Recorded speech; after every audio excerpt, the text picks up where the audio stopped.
sisi kama wafugaji, kama wadau wa maendeleo katika taifa hili tusikilizwe. Tufikie hatua tuanze kusikilizwa. Sio tunakimbizwa. Wengine watu wanakamatiwa ng'ombe. Ndio maana unakuta kwa nini mauaji yanatokea? Kwa nini mauaji yanatokea? Polisi wanaua wafugaji. Changamoto ni kwamba wafugaji wamechoka kupigwa faini zisizotambulika.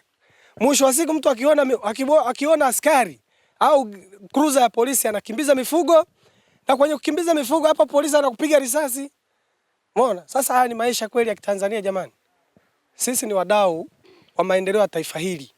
Ndio kama tulivyosema kwamba wengine hapa tuna ng'ombe za mikopo ambazo Mama Samia ameweka, Mheshimiwa Dr. Samia Suluhu Hassan ameweka fedha kwa ajili ya mikopo ya wafugaji.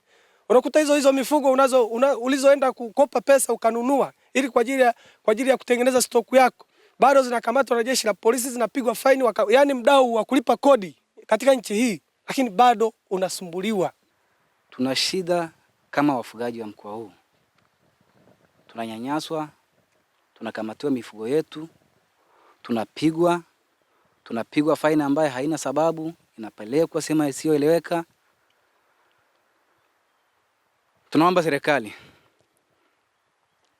kama wafugaji wa mkoa wa Lindi na wilaya ya Liwale wasikie kilio chetu kama wafugaji.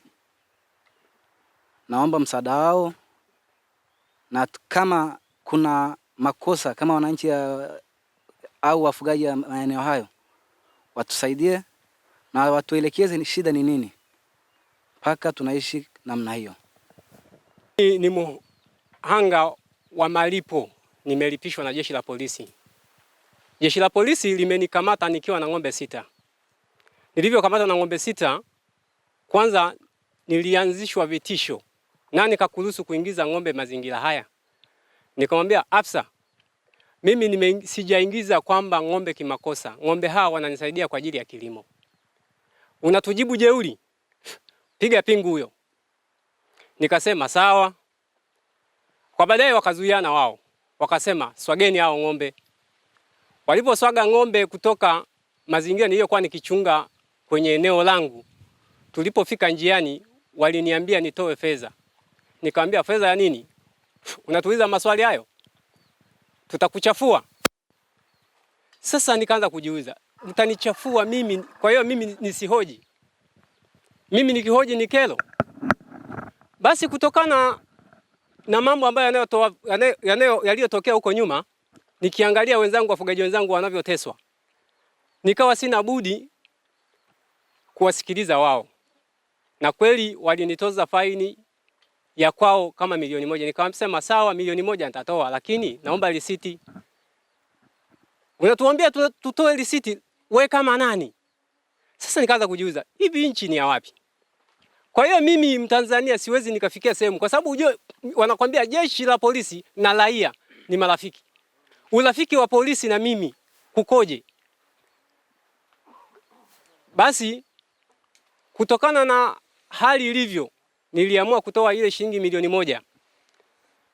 Kwa vitisho vya namna hiyo. Hivyo basi nikawa najiuliza mimi ni Mtanzania wa wapi? Kama mwenyekiti nimekuwa nikipokea kero mbalimbali kwa wafugaji. Kana kwamba wanakuwa wanahangaishwa na polisi kukamatwa mara kwa mara. Lakini wanakamatwa hawapewi marisiti maalum wanapolipishwa faini. Kwa maana hiyo niseme cha kwanza, tunaiomba serikali, mtu anapokamatwa, tunaomba wafugaji wapelekwe mahakamani ili sheria ichukue mkondo wake. Wamekuwa wakilipa faini, wengine wapewa marisiti ya kuandikwa kwa mkono na wengine hawapewi kabisa. Na hawa wafugaji wanakamatwa sehemu mazizini, akutwe sehemu yoyote wanakamatwa. Aidha ambiwa wamelishwa shamba na mwenye shamba haonekani, wanalipizwa faini. Kwa hiyo tukao tunaomba serikali sehemu husika watu wapelekwe mahakamani. Kwa hiyo wameamua kupaza sauti ili serikali ione namna ya kuliingilia kati vizuri zaidi. Tunabaki tunajiuliza siku zote, serikali hii ya nchi gani wakati sisi wote ni Watanzania? Polisi nakuja huku, taarifa za kuja polisi huku hatuzielewi. Ng'ombe zingine zinakamatwa mazizini, mtu kwenye eneo lake ambaye amekabidhiwa na serikali ya kijiji. Yupo kwa mujibu wa kisheria ya kijiji, lakini siku ya siku anakuja polisi na kukamata ng'ombe, anambia swaga twende huku. Wapi twende huku? Ukifika tu kama 200 na kitu mnaanza kuulizana, bwana hauna hela tukuachie ng'ombe wako. Sasa ng'ombe hao wamekuta zizini. Tatizo changamoto ni nini? Unajifaa kujua, ukipeleka huko mbele ni kutia ofisini ndani ng'ombe wanafungia.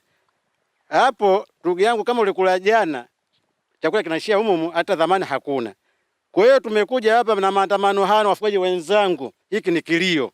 Kama mwandishi wa habari, ili fikisha waziri kama ataniona kwenye TV humu, ajue hawa wafugaji wafikia hatua mbaya.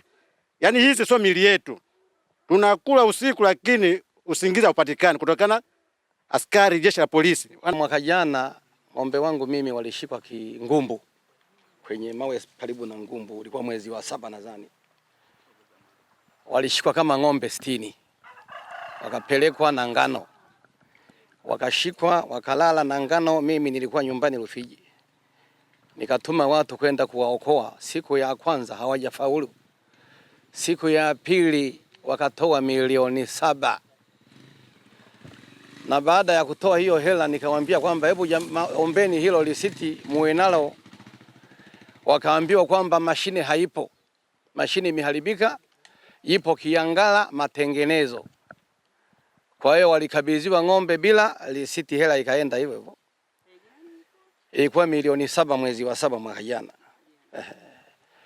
Mwezi wa 12 tena mwaka jana wakashikwa ng'ombe wa kakaangu anaitwa Lupilimula Masanja. Bahati nzuri mimi nilikuwepo pale na yeye alikuwa anaumwa.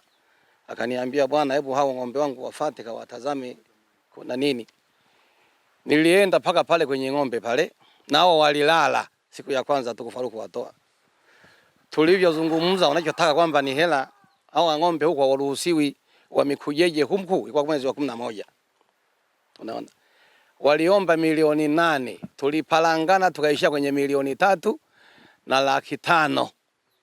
Hao ng'ombe nikakabidhiwa. Nikaomba risiti, nikamwambia kwamba nimesubiri mtendaji wa kata hayupo. Hata hilo risiti sikuambulia, na mtendaji wa kata hakuwepo na sikumuona tena.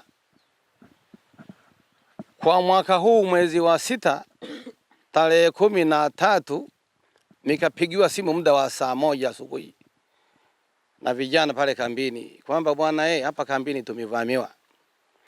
Umevamiwa na nani? Na polisi. Wanachotaka ni nini? Hatujajua kwamba ni nini. Hapa tulipo hapa tumesambaa ni milio tu ya bunduki, mabomu kwenda mbele. Ng'ombe wa miswaga tulizobaki hapa ng'ombe ni kidogo sana. Hata kwenye 20 ni bahati mbaya zilizobaki hizi ng'ombe. Kulikuwa na kijana pale mkubwa, sikubahatika kuongea naye. Nikauliza kwamba Mwigulu simu yake haina moto na bahati mbaya ameiacha hapa pale kambini. Basi nikampigia mwenzie alikuwa Kipelele huko kwenye ufuta. Nikamwambia kule ng'ombe zimeshikwa. Akaenda moja kwa moja paka kufika kwenye ng'ombe. Huko Ipuyu. Nadhani ni kata ya Ngulikile. Alipofika aliomba milioni 15 kitu kama hicho. Akanipigia simu. Aliponipigia simu akasema kwamba amepigwa pingu na anapigwa na vitako vya bunduki na mateke juu. Nikamwambiaje kwamba sasa kama ni hivyo wewe upo huru kufanya makubaliano. Hilo jambo liache, tutafute watu wengine waje wafanye makubaliano. Kwa jinsi alivyokuwa anasema yeye, hawakumwacha kumpiga na mateke. Wakati mwingine mkipiga simu hapokei, amezuiliwa. Alikuwa anapokea simu kwa mtindo wakimruhusu aongee wanaotaka wao tena kiupesi na kukata nini? Simu. Baadaye nikamwambiaje bwana hebu mpe huyo aliyokunya anao kuomba hizo hela. Ni nani? Akasema kwamba ni mtendaji wa kata. Akampa mtendaji wa kata. Akasema kwamba hili ni agizo la rais. Hatuwezi tukapunguza hiyo hela sababu wale ng'ombe waliokimbia ni wengi. Kama ni wengi unawajua ni kiasi gani? Na hao ng'ombe mianza wenyewe kwa swaga pale na nini pale kambini ni wengi ni kiasi gani? zaidi ya ndama wale wadogo wadogo mliowaacha tu wale. Hapo simu akunikatia kuja kuambiwa muda wa saa 2 yule dogo ameanza, wamempa amri ya kuomba hela sehemu nyingine. Akalipa zile hela, na muda huo ndio nikapewa taarifa ya kustuka kwamba yule alikuwa pale kambini amekufa. Baada ya kurudisha ng'ombe zikaenea hapa kambini pale jioni.